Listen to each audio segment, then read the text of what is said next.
There are 14 villager types in Minecraft. Starting on the left here, you got the armorer, the butcher, the cartographer, the cleric, the farmer, the fisherman, the fletcher, the leather worker, the librarian, the smithing mason, shepherd, toolsmith, and the weaponsmith. Every single one of these villagers happens to have a specific job type and is a completely productive member of society. Some of them tend to trade crops for emeralds or take your emeralds for food and things such as that, as well as trading for other noteworthy items that are great for progress throughout the game. If you're doing your math right, you will have noticed that I only listed 13 villager types.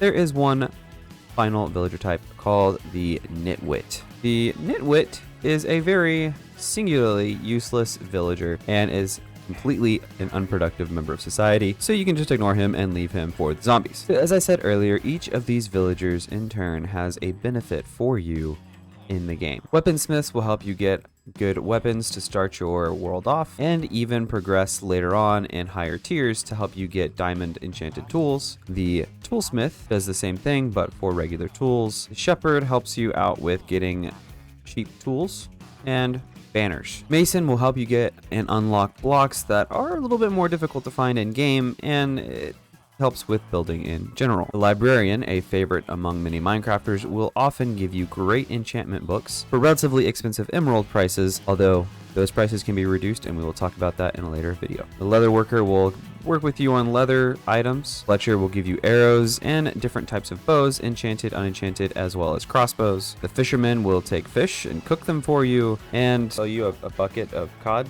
which is a rather interesting trade. Not sure why you want that, but hey, if you do you. The farmer will trade you crops for emeralds, and they will take your emeralds for carrots, golden carrots, which are a fantastic food source for later game and mid-game Minecraft. Clerics will take your useless rotten flesh and trade it for emeralds. They will as well give you redstone and eventually give you some really great things as well as bottles of enchanting. Cartographers will give you different maps or different locations such as mansions and other great structures in Minecraft that are fun to explore. You can also trade them glass and paper for emeralds, and they'll also give you empty maps where you can make your own map of your own base area, which is pretty stinking cool. Butcher will help you out with food, such as taking your raw pork chops and giving you rabbit stew. And finally, the armor will help you get suited up with different armor types, eventually leading to getting you fully enchanted diamond armor, which is always a good thing. Now, as I mentioned before, there are different tiers for each of these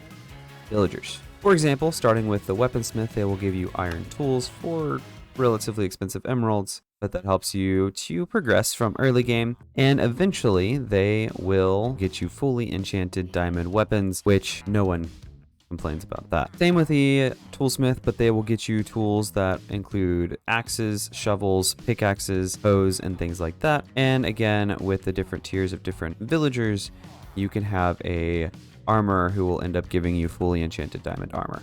The quick introduction to villagers. Hope that was helpful. Let me know what you guys think down in the comments below, and we'll see you next time.